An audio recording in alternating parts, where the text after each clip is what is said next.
Selamat datang di Alur Donghua. Kali ini Mimin akan cerita novel The Crown, Emperor of Eternity.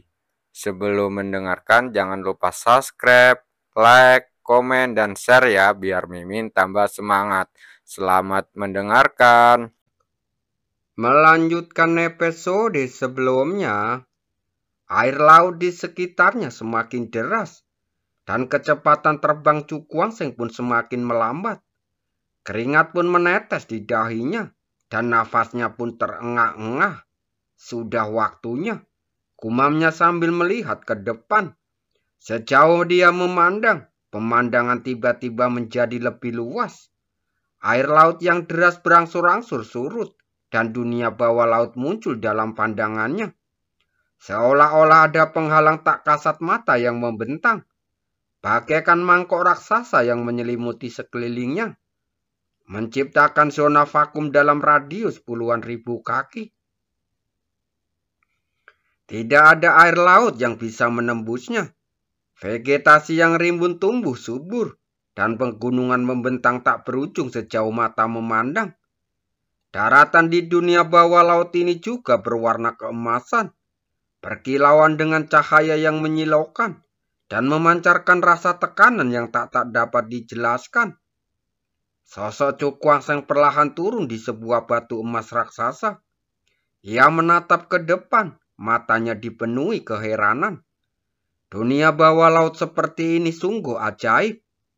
Perlu Anda ketahui bahwa air laut di sini berbeda dengan air laut biasa. Setiap tetesnya memiliki berat 1000 pon dan memiliki daya tekanan seberat gunung. Mudah untuk membayangkan betapa sulitnya menciptakan zona vakum puluhan ribu kaki di tempat seperti ini.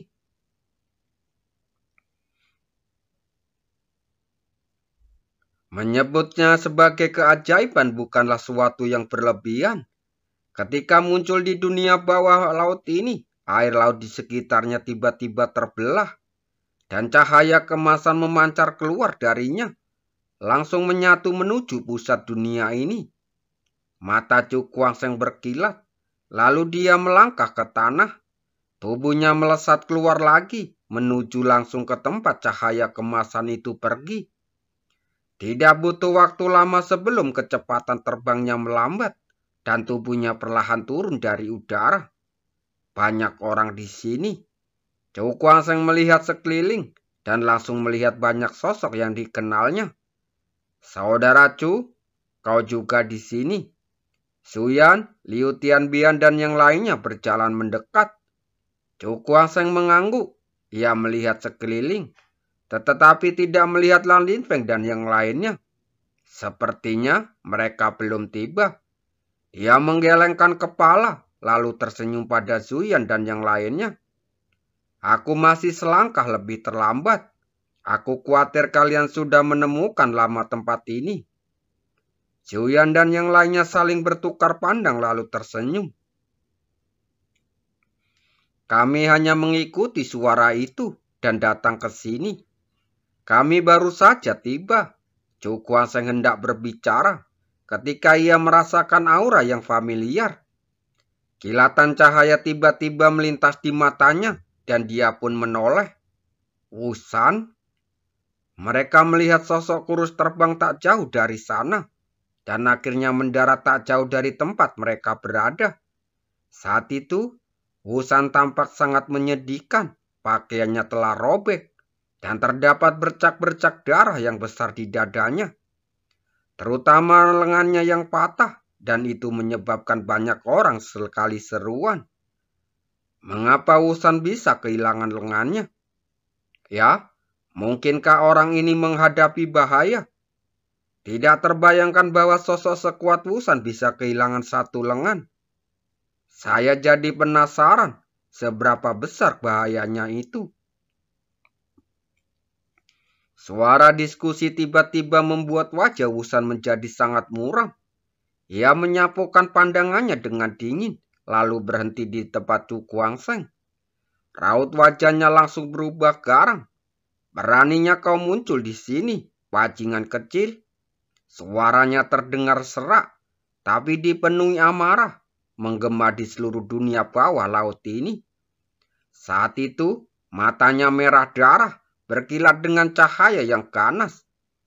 Karena marah, seluruh kulitnya bermerah dan tubuhnya sedikit gemetar. Kebencian terhadap lengannya yang patah tak bisa dibagi dengan surga. Ia ingin merobek urat dan tulang anak itu, tetapi itu tidak akan cukup untuk meredakan kebencian di hatinya. Sepertinya Tuan Wusan beruntung. Dia tidak terbunuh oleh tanganmu sendiri. Chu Guangsheng menatap Wusan sambil tersenyum tipis. Begitu kata-kata ini terucap, keheningan menyelimuti dunia. Banyak orang langsung tercengang. Apa maksud orang ini? Apakah dia bermaksud dengan tidak dipukuli sampai mati oleh tangannya? Mungkinkah Wusan sendiri yang memotong lengannya? Mulut banyak orang berkedut memikirkan hal itu. Bagaimana mungkin ini terjadi? Wusan tidak sakit, jadi bagaimana mungkin dia melukai diri sendiri? Bajingan, mata Wusan memerah dan dia hampir pingsan karena marah. Zuyan melirik Wusan lalu menatap Chu Guangsheng dengan heran. Saudara Chu, apa yang sebenarnya terjadi antara kamu dan Wusan? Chu Guangsheng mengangkat bahu dan menceritakan secara singkat apa yang terjadi saat itu.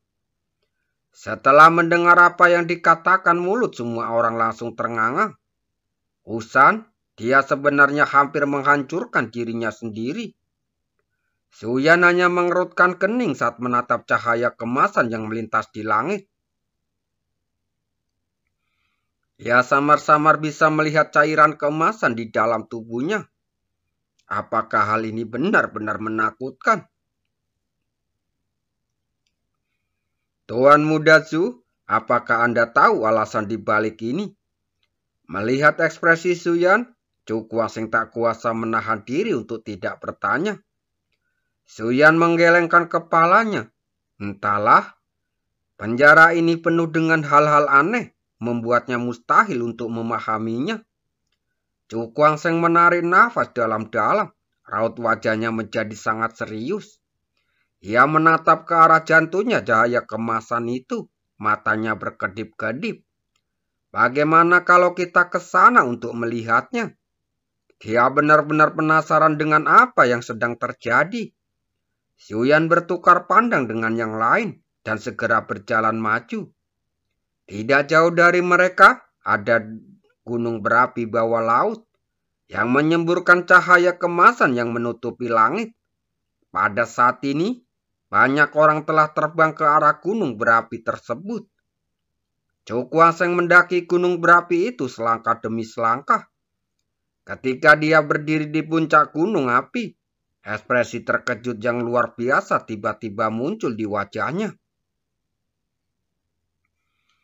Bagian dalam gunung berapi itu berongga, dan apa yang mengalir di dalamnya bukanlah magma api menyalau, tetapi cairan emas yang sangat kental. Cahaya kemasan ini tempat sebelumnya telah berkumpul di sini. Cairan ini memiliki fluktuasi kekuatan yang begitu murni. Chu Guangsheng menarik nafas dalam-dalam saat merasakan kekuatan murni yang terkandung di dalamnya dan langsung menyipitkan matanya.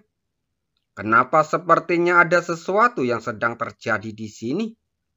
Zuyan menatap cairan keemasan di bawah. Ekspresinya langsung berubah. Mendengar ini, Chu Guangsheng buru-buru menatapnya dengan teliti. Di tengah cairan keemasan itu bergulung-gulung seperti air mendidih. Dan kabut keemasan tebal mengepul darinya. Memang agak mirip. Setelah mengamati beberapa saat, Chu Guangsheng akhirnya berbicara perlahan. Kekuatan di sini tampaknya telah berkumpul dan terasa seperti ada sesuatu yang sedang dipersiapkan.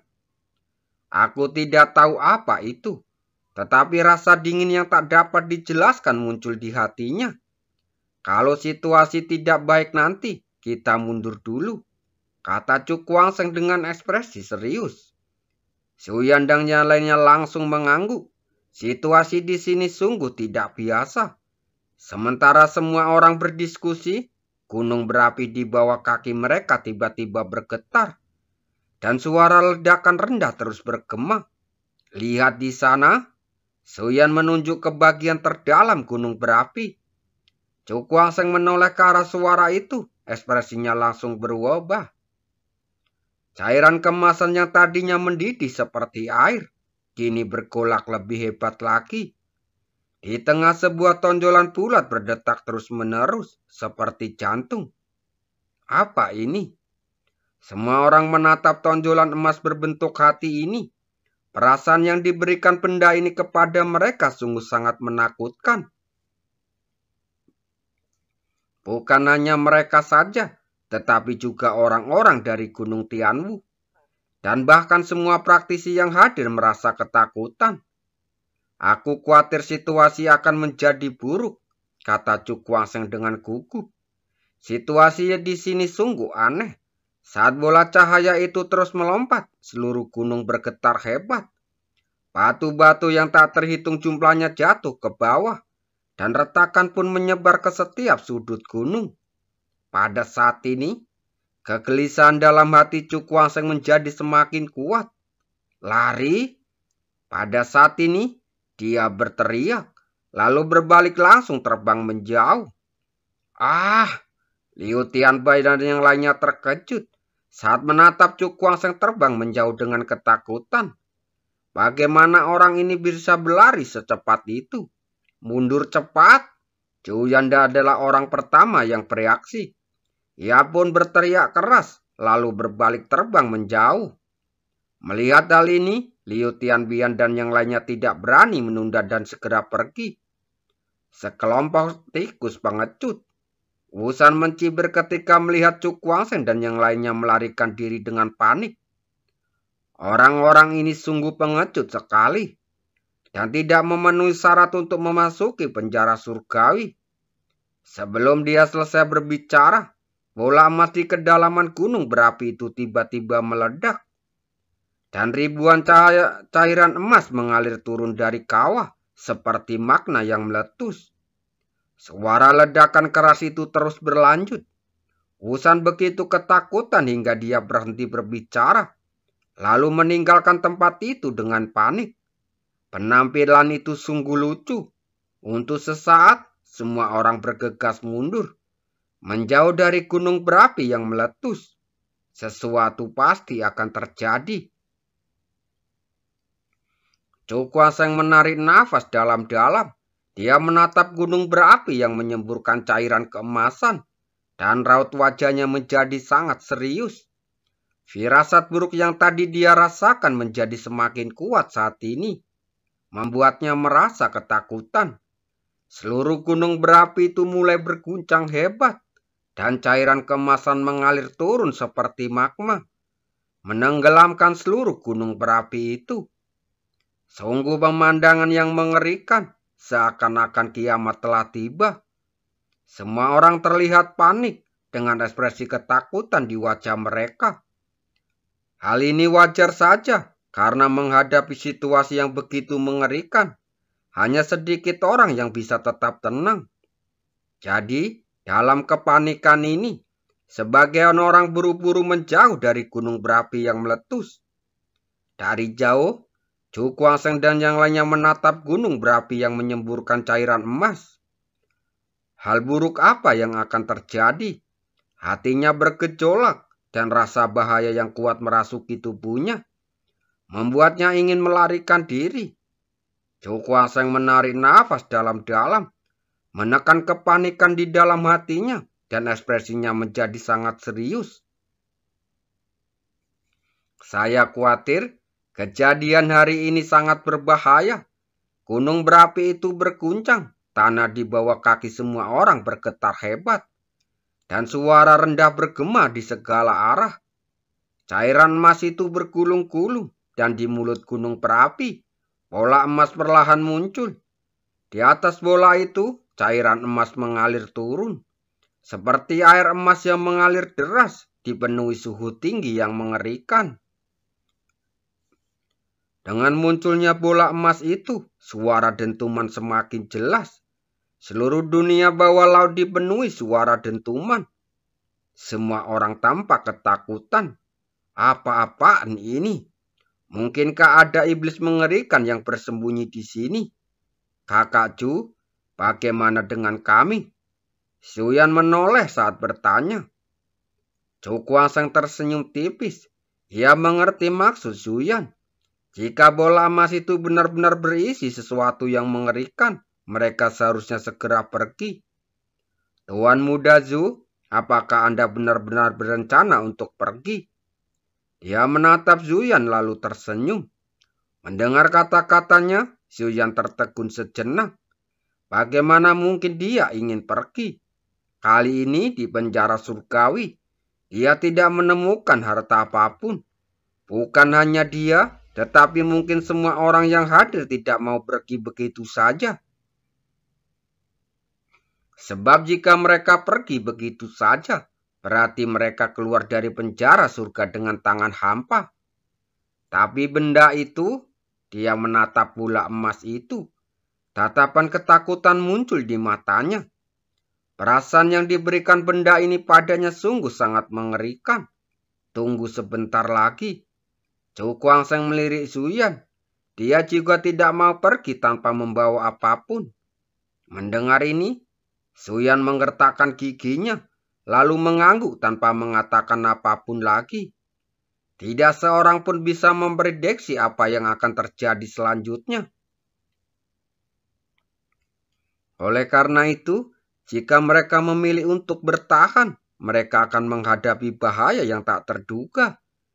Bahaya ini mungkin menakutkan, tetapi juga bisa memberi mereka keuntungan yang tak terduga. Apakah itu berkah atau kutukan? Tidak seorang pun yang tahu. Melihat Zuyan terdiam, Chu Kuangseng tidak berkata apa-apa lagi. Dia menatap kawan dengan ekspresi yang sangat serius. Pada saat ini, bola emas itu telah mengembang hingga berukuran 1000 kaki. Dengan cairan keemasan mengalir di atasnya, tampak sangat mengerikan. Getaran bola emas itu juga perlahan melambat seiring bertambahnya ukuran. Namun, gerakannya semakin tambah kuat, membuat orang-orang khawatir jika bola emas itu meledak. Dunia bawah laut ini akan langsung hancur. Saat ini, bola emas itu perlahan melompat dan cahaya yang terpancar dari permukaannya semakin terang. Begitu terangnya sehingga orang-orang tidak berani menatapnya secara langsung. Chu Kuangseng menyipitkan matanya sedikit, tetapi tatapannya tidak pernah meninggalkan bola emas itu sedikit pun.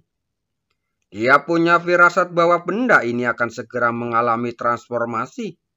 Dan jika itu terjadi, mungkin akan terjadi sesuatu yang menggemparkan. Aku penasaran apa yang akan terjadi selanjutnya. Chu Kuangseng merasa sangat gelisah, tetapi kalau dia pergi begitu saja, dia akan sangat enggan. Setelah beberapa saat, Chu Kuangseng menghela nafas ringan.